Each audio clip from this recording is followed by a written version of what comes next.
Hello my dear students, बेटा आज हम एक बहुत ही इंपॉर्टेंट चैप्टर स्टार्ट करने वाले हैं, ह्यूमन हेल्थ एंड डिजीजेस। तो स्टार्ट करने से पहले मुझे बताइए कि ऑडियो वीडियो क्लियर है।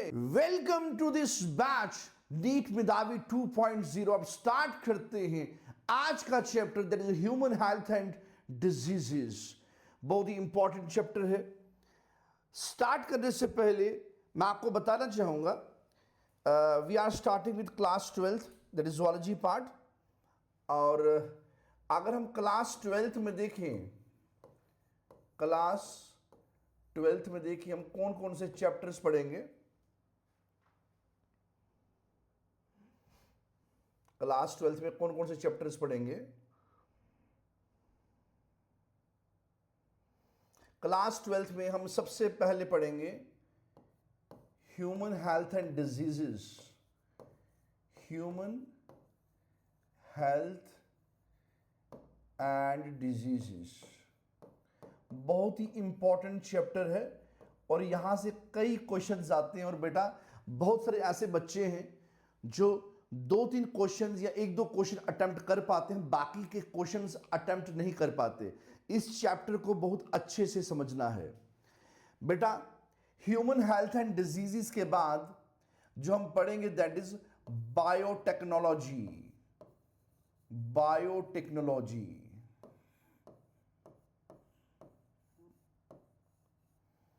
देन उसके बाद जो हमारा मोमेंटम होगा वो शिफ्ट होगा टुवर्ड्स क्लास 11th।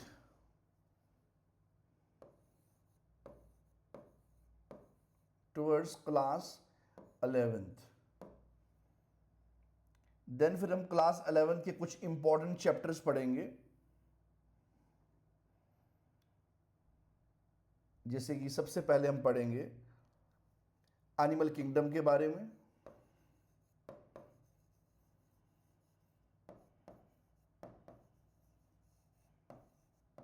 उसके बाद हम पढ़ेंगे स्ट्रक्चरल ऑर्गेनाइजेशन इन animals. Structural organisation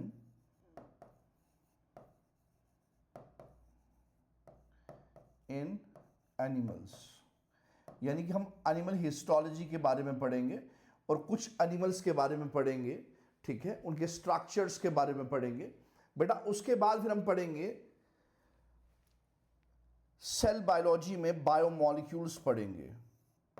biomolecules,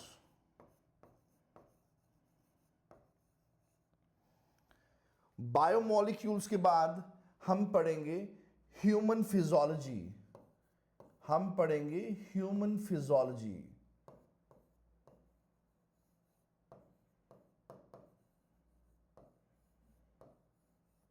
human physiology में बहुत सारे इंपॉर्टेंट चैप्टर्स आते हैं।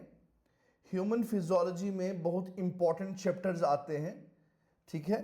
ज्यादा वेटेज तो ह्यूमन फिजियोलॉजी की है, ठीक है, ज्यादा वेटेज ह्यूमन फिजियोलॉजी की है।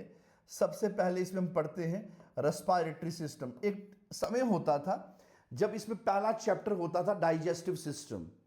इस डाइजेस्टिव सिस्टम को डिलीट कर दिया गया है।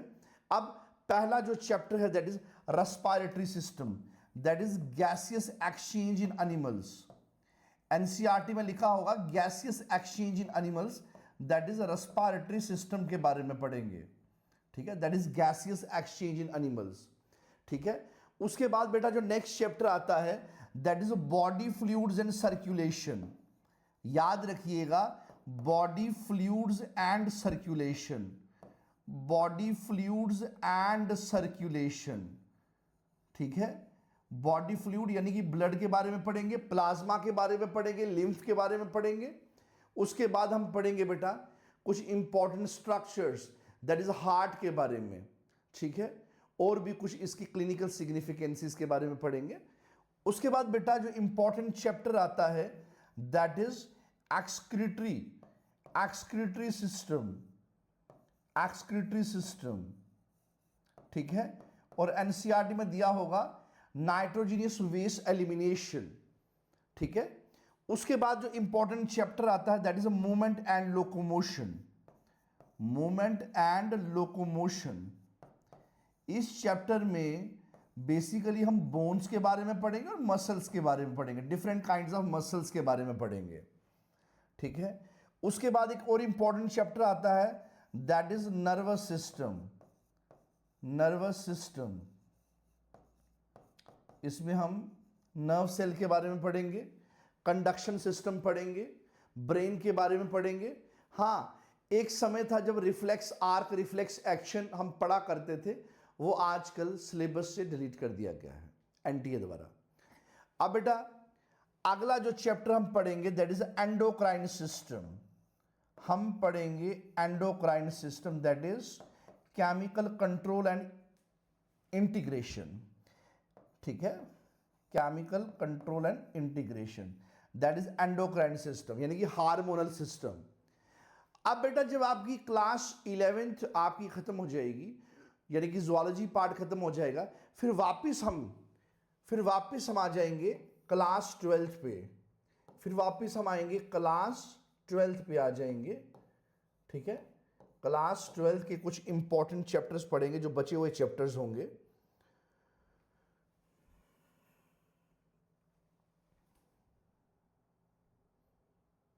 और वो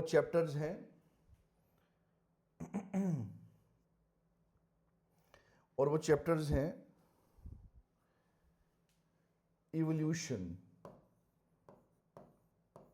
इवोल्यूशन हो गया, ठीक है। उसके बाद रिप्रोडक्शन। एक्चुअली रिप्रोडक्शन में रिप्रोडक्शन एक पूरा यूनिट है, इसमें 2 चैप्टर्स पढ़ते हैं हम, ठीक है। जूलॉजी में और रिप्रोडक्शन में 2 चैप्टर्स पढ़े जाते हैं। रिप्रोडक्शन में हम पढ़ते हैं ह्यूमन रिप्रोडक्शन,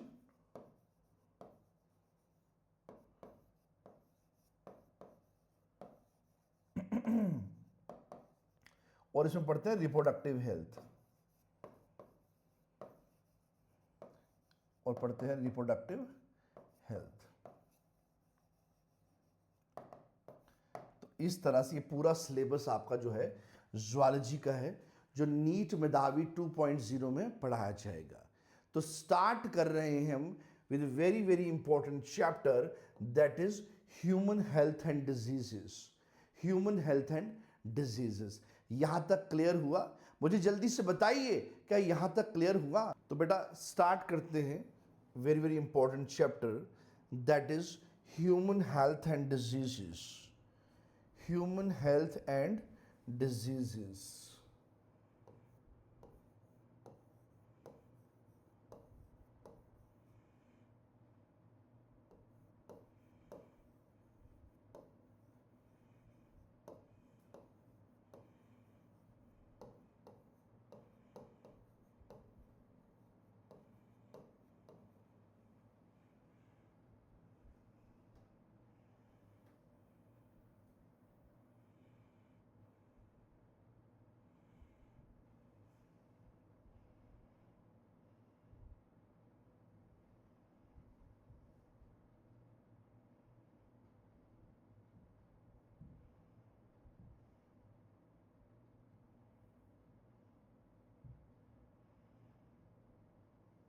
सबसे पहले हम स्टार्ट करते हैं हेल्थ से। हम स्टार्ट करते हैं हेल्थ से।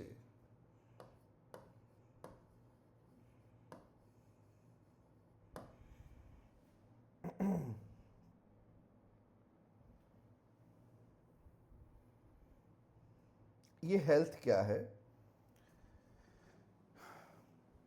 बेटा? अगर मान लीजिए एक ह्यूमन बॉडी है, ठीक है, अगर there is absence of discomfort, अगर कोई डिस्कंफर्ट नहीं है, कोई बीमारी नहीं है, कोई डिस्कंफर्ट नहीं है, कोई बीमारी नहीं है, तो हम क्या डिफाइन करेंगे? हम डिफाइन करेंगे हेल्थ। सो हम कब कहेंगे एक जो ह्यूमन है वो हेल्दी है? ठीक है, हम कब कहेंगे there is a proper exact definition of health? याद रखिएगा, when there is absence of discomfort, when there is absence of disease, it is health। या फिर हम कह सकते हैं जो एक ह्यूमन है वो हेल्दी है।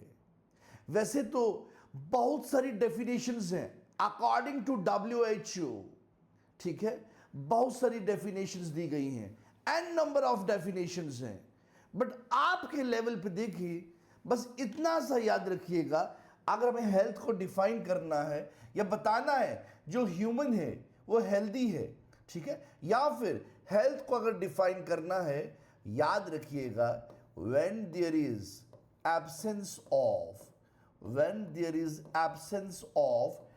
discomfort, when there is absence of discomfort, याद रखिएगा when there is absence of disease, हम कहेंगे this is health। अगर हम इंडियन सिस्टम ऑफ मेडिसिन की बात करें, ISM की बात करें, उसमें बहुत सारे आते हैं, आयुष आता है। हम पर्टिकुलरली अगर आयुर्वेदा की बात करें, याद रखिएगा आयुर्वेदा कहता है 3 दोष होते हैं, ठीक है, आयुर्वेदा कहता है 3 दोष होते हैं, ठीक है, 3 दोष, ठीक है, आपने सुना होगा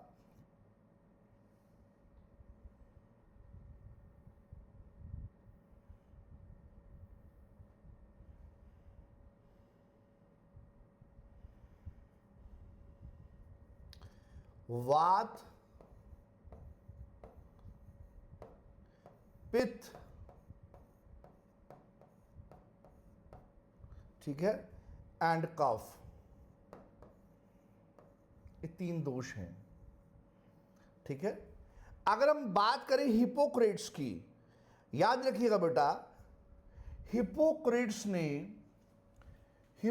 ने कहा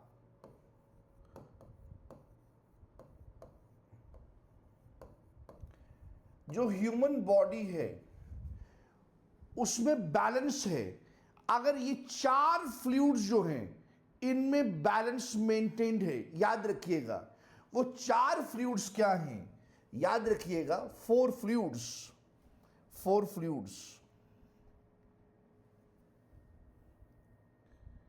there is a balance, if there is a balance between the 4 fluids of the human body,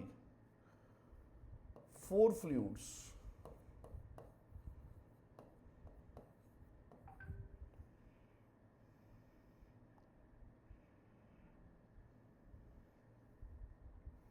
one, 2, 3 and 4, वो 4 फ्लूइड्स क्या हैं? वन इज, यानी कि first one is blood, second is phlegm, third one is yellow bile, and fourth one is black bile. ये आपने सुना होगा, आपने पढ़ा भी होगा बेटा इस बारे में।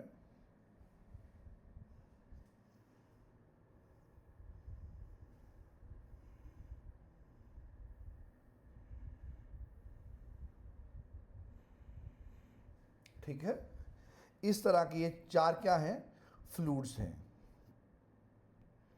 ध्यान से देखिए, ब्लड आपको पता है, ठीक है, फ्लेगम, ठीक है, जब हम कफ करते हैं, ठीक है, आता है ना, फ्लेगम आता है। याद रखिएगा येलो बाइल, येलो बाइल जो होता है बेटा, ये कौन प्रोड्यूस करता है? लीवर, ठीक है, और जो ब्लैक बाइल है ये कौन प्रोड्यूस करता है या सक्रीट करता है बेटा? स्प्लीन। स्प्लीन क्या करता है? स्प्लीन से निकलता है ब्लैक बाइल, ठीक है। याद रखिएगा इस ब्लैक बाइल की ये क्या है? एक सिग्निफिकेंस है, क्लिनिकल सिग्निफिकेंस। याद रखिएगा हम कहते हैं हॉट पर्सनैलिटी। हम हॉट पर्सनैलिटी का मतलब होता है there is fever. Hot personality का मतलब होता है देयर इज अ फीवर। याद रखिएगा हॉट पर्सनैलिटी, हॉट पर्सनैलिटी का मतलब होता है फीवर, ठीक है। हॉट पर्सनैलिटी का मतलब होता है फीवर। और बेटा फीवर कब होएगा? जब ये ब्लैक बाइल की सक्रीशन ज्यादा से ज्यादा होगी, ठीक है। ब्लैक बाइल की अगर सक्रीशन क्या होगी, ज्यादा होगी या बहुत ज्यादा होगी, ठीक है। अगर ब्लैक बाइल की सक्रीशन बहुत ज्यादा होगी तो क्या हो जाएगा? फीवर हो जाएगा। इसको बोलते हैं हॉट पर्सनैलिटी। क्या बोलते हैं? Hot personality. तो हिपोक्रेट कहता है अगर इन चार फ्लूइड्स के बीच में एक बैलेंस मेंटेन्ड है तो हम कहेंगे जो ह्यूमन है वो हेल्दी है, ठीक है। तो हम प्रॉपरली क्या कर सकते हैं? हेल्थ को डिफाइन कर सकते हैं, या फिर हम कह सकते हैं जो ह्यूमन बॉडी है it's in state of healthy condition. बेटा क्या यहां तक क्लियर हुआ? मुझे जल्दी से बताइए क्या यहां तक क्लियर हुआ? अब बेटा हेल्थ तो समझ आ गया, कोई डिस्कंफर्ट नहीं, कोई डिजीज नहीं, तो हम कहेंगे हेल्थ। बट डिजीज क्या है? ठीक है, हमें समझना होगा ये डिजीज क्या है बेटा। अगर हम बात करें डिजीज की, डिसईज, ठीक, डिजीज को थोड़ा सा बाइफरकेट कीजिए। डिसईज, डिसईज, देखिए डिस मतलब डिस्कंफर्ट, ठीक है, डिस मतलब डिस्कंफर्ट, या फिर हम कह सकते हैं डिसईज, ठीक है। डिस से हो गया डिस्टरबेंस, डिस से हो गया डिस्टरबेंस, ई से हो गया कंफर्ट, ई से हो गया कंफर्ट। सो अगर हम डिजीज को बाइफरकेट करें हम कह सकते हैं disease, dis means disturbance, ease means comfort. जब भी हमारे कंफर्ट में कोई डिस्टरबेंस होती है हम कहेंगे डिजीज, ठीक है। व्हेन देयर इज, याद रखिएगा, याद रखिएगा, when there is, when there is disturbance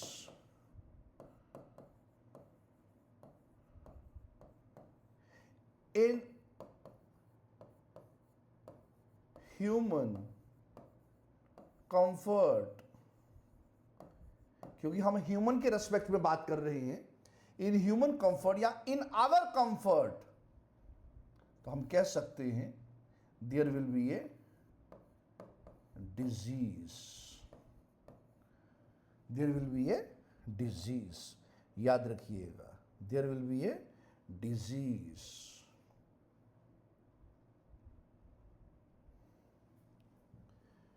सो अब हमें यह समझ आ गया कि मान लीजिए अगर हम अपने कंफर्ट जोन की बात करें, अगर हम अपने कंफर्ट जोन में हैं, we are in a healthy state, अगर हमारे कंफर्ट जोन में, हमारे कंफर्ट में अगर कोई डिस्टरबेंस होती है, किसी भी प्रकार की डिस्टरबेंस होती है, तो याद रखिएगा उसे हम कहेंगे डिजीज।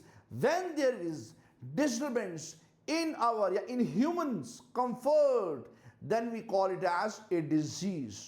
तो डिस्कस करते हैं बेटा फर्स्ट क्लासिफिकेशन से, that is genetic, infectious and lifestyle based, that is first classification, ठीक है।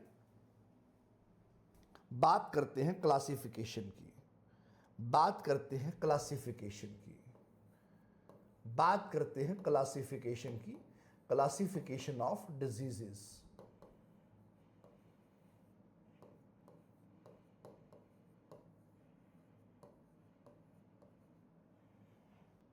अगर हम क्लासिफिकेशन की बात करें तो जो फर्स्ट क्लासिफिकेशन है, जो फर्स्ट क्लासिफिकेशन है उसमें हम डिजीजेस को क्लासिफाई कर सकते हैं एज जेनेटिक, ठीक है, इन्फेक्शियस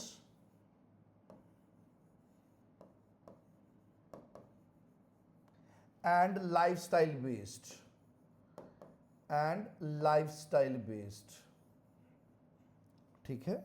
इस तरह से हम क्या कर सकते हैं? क्लासिफाई कर सकते हैं genetic, infectious and lifestyle based.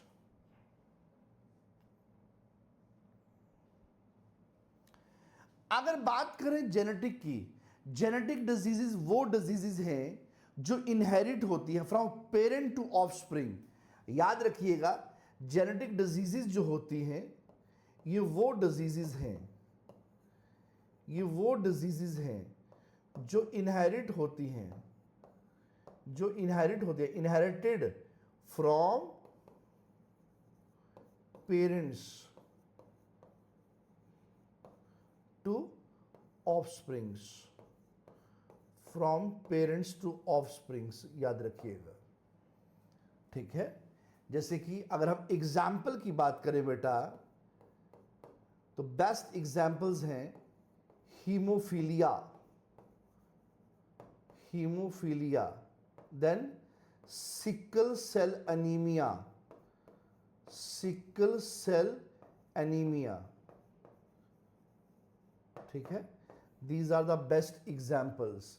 ये वो डिजीजेज हैं जिसमें क्या होता है, जिसमें क्या होता है, ये जो डिजीज है ये इनहेरिट होती है फ्रॉम पेरेंट्स टू ऑफस्प्रिंग्स, याद रखिएगा। अगर बात करें इन्फेक्शियस की, इन्फेक्शियस डिजीजेस वो डिजीजेस हैं बेटा जिनमें क्या होगा, जो पैथोजेंस होंगे, जिनमें पैथोजेंस क्या होंगे बेटा, स्प्रेड होंगे। ठीक है, पैथोजन मींस बैक्टीरियाज, जिनमें पैथोजेंस क्या करते हैं, स्प्रेड करते हैं from one person to another person, from one person to another person. और जैसे एग्जाम्पल के तौर पे अगर एग्जाम्पल्स देखना चाहें तो जैसे कोविड-19 है ना, ये जो पैंडेमिक था, जो पैंडेमिक का दौर था, याद करिए 2019-20, याद करिए कोविड-19, ये भी इन्फेक्शियस डिजीज है। देन टाइफाइड,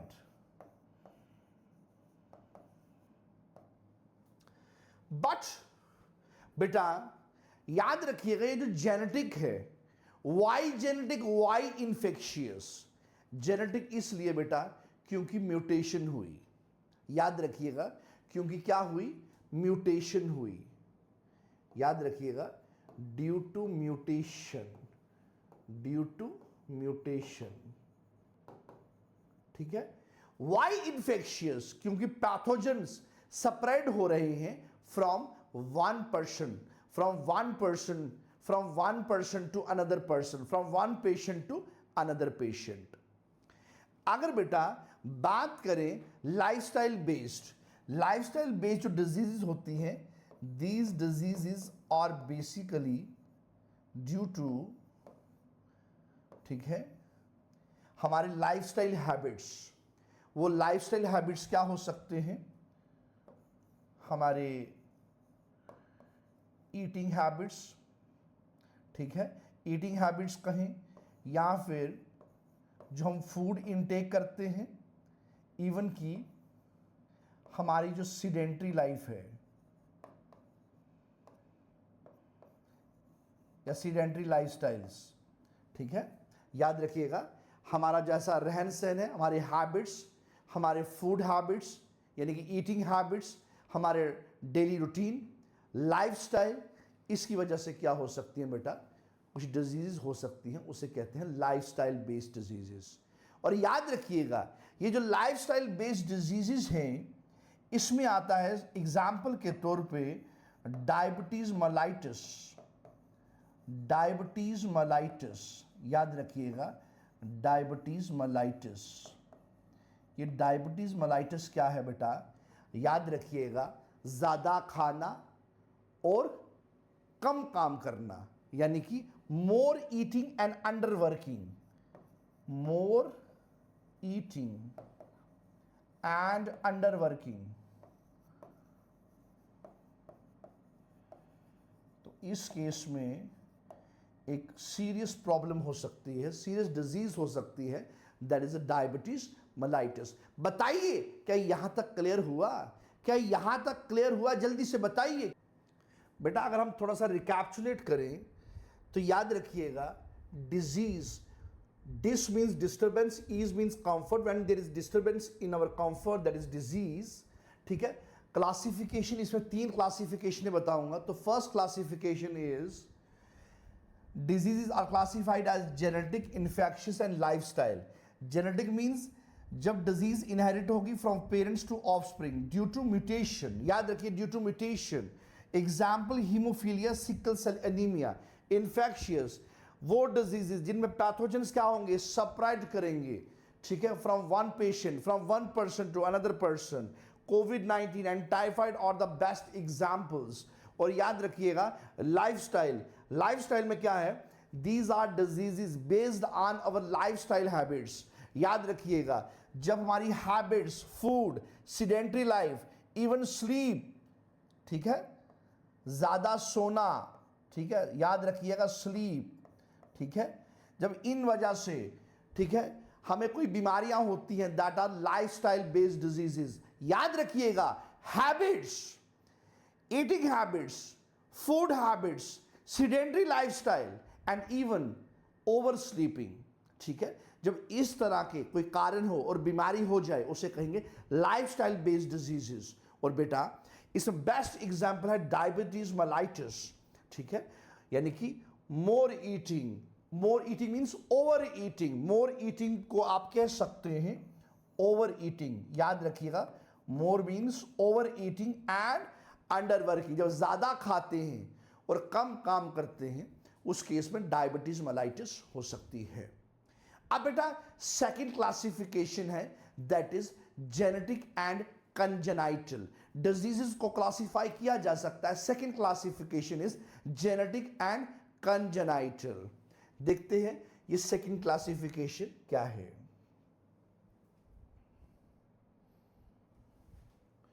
सो डिजीजेस, ठीक है, ये सेकंड क्लासिफिकेशन है, this is second classification.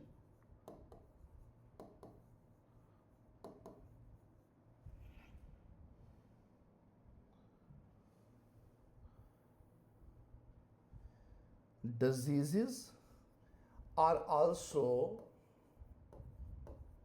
classified as,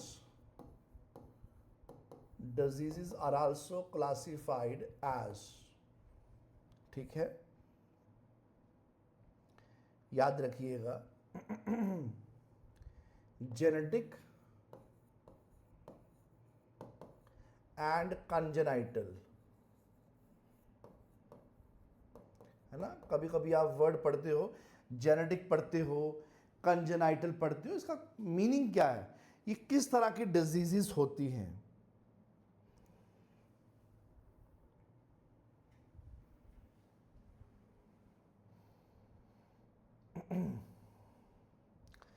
अगर बात करें जेनेटिक की, ये वो डिजीजेस हैं, ये वो डिजीजेस हैं that are inherited, that are inherited from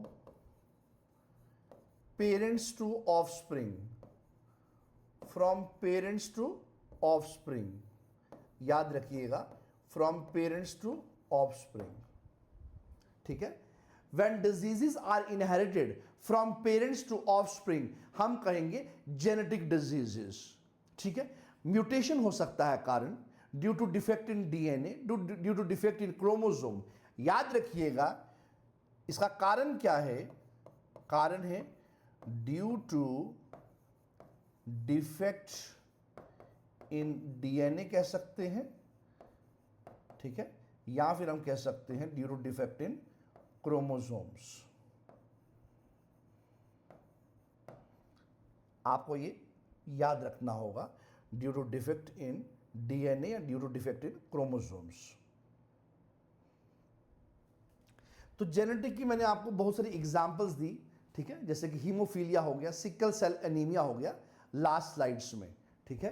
again हम यहां पे लिख सकते हैं haemophilia and sickle cell anaemia, ठीक है, एग्जाम्पल्स के तौर पे, ठीक है,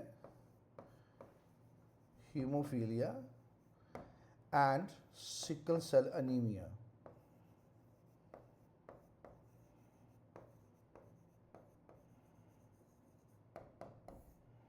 ठीक है, आप ये एग्जाम्पल्स मेंशन कर सकते हैं। ठीक है, अगर बेटा बात करें कंजेनाइटल की, ये कंजेनाइटल क्या है? अगर बात करें कंजेनाइटल की, ये वो डिजीजेस हैं which are present from birth, which are present from birth. ये वो डिजीजेस जो बर्थ से ही देखने को मिलती हैं, diseases which are present from birth. अब ये जो कंजेनाइटल है, बहुत सारे बच्चे पूछते हैं सर ये जो कंजेनाइटल है इसका कारण क्या है? क्या ये जेनेटिक कारण है या कुछ अदर कारण है? याद रखिएगा, ये जो कंजेनाइटल डिजीजेस हैं इसका कारण जेनेटिक भी हो सकता है, इसका कारण इन्वायरमेंटल फैक्टर्स भी हो सकता है।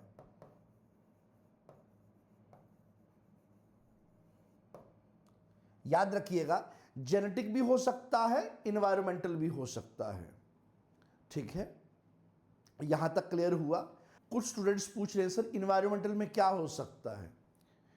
बेटा याद रखना, इन्वायरमेंटल में आपको पता है आजकल का हमारा इन्वायरमेंट बहुत प्रदूषित है। ठीक है, अरे अगर आपको पोल्यूशन देखना है, खुली आंखों से देखना है, अरे हिंदुस्तान की राजधानी में चले जाइए, दिल्ली चले जाइए, आपको वहां हरियाली नहीं, आपको सिर्फ पोल्यूशन ही पोल्यूशन मिलेगा। एनीवेज, ठीक है, बात करते हैं इन्वायरमेंटल फैक्टर्स की। सबसे बड़ा जो खेल है वो पोल्यूशन का है। ठीक है, इवन मेडिकेशंस, ठीक है, एटसेट्रा, ये सारे हमारे कुछ इन्वायरमेंटल फैक्टर्स हैं। याद रखिएगा, this is the second classification, this is the second classification. अब बेटा बात करते हैं थर्ड क्लासिफिकेशन की, बात करते हैं थर्ड क्लासिफिकेशन की। ठीक है, थर्ड क्लासिफिकेशन की बात करते हैं।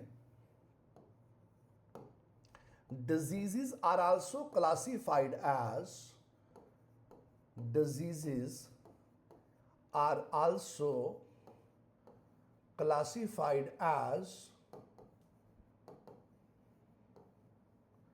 infectious and non-infectious। याद रखिएगा, infectious and non-infectious, infectious and non-infectious, याद रखिएगा। Diseases are also classified as infectious and non-infectious।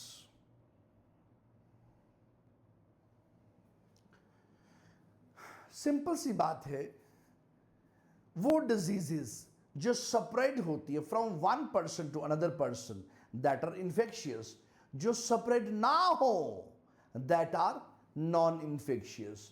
Those diseases which are separate, ठीक है, from one person to another, from one person to another person, ठीक है, that are infectious. बेटा अगर non infectious की बात करें, they cannot separate, they cannot separate, ठीक है, फ्रॉम वन पेशेंट या वन पर्सन टू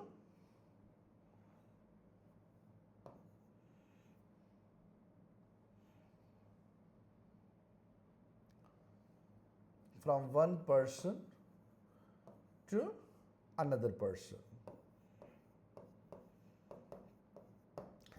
अब यहां पे अगर इन्फेक्शियस की बात करें, इन्फेक्शियस में मैंने आपको फर्स्ट क्लासिफिकेशन में एग्जांपल्स दी थी, आप याद रख सकते हैं। ठीक है, एग्जांपल जैसे कोविड-19, ठीक है, टाइफाइड हो गया, ठीक है। और बात करें नॉन इन्फेक्शियस की, यहां पे एग्जाम्पल्स के तौर पे आप लिख सकते हैं कैंसर हो गया, ठीक है, अल्जाइमर हो गया, ठीक है, एंड देन डायबिटीज हो गया। These are the best examples of non infectious, ठीक है। अब बेटा आगे चलने से पहले मैं आपको दो चीजें बताना चाहूंगा। दो टर्म्स आती हैं, साइंस एंड सिम्टम्स। आपने सुना होगा डॉक्टर पूछता है कि बताइए क्या सिम्टम्स हैं।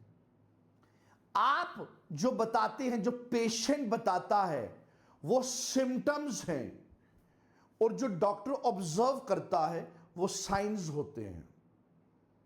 जो पेशेंट बताता है वो सिम्टम्स होते हैं, जो पेशेंट बताता है वो सिम्टम्स होते हैं, और जो डॉक्टर ऑब्जर्व करता है वो साइंस होते हैं। आज का लेक्चर हम यहीं पे समाप्त करते हैं, और उम्मीद करता हूं आज का लेक्चर आपको बहुत अच्छे से समझ आया होगा, और आने वाले समय में अगर नीट एग्जाम में अगर इस टॉपिक से क्वेश्चंस आते हैं, आप बहुत अच्छे से अटेम्प्ट कर सकते हैं। मिलते हैं कल इसी समय सेम प्लेटफॉर्म में सेम एनर्जी के साथ। तब तक के लिए टाटा बाय बाय।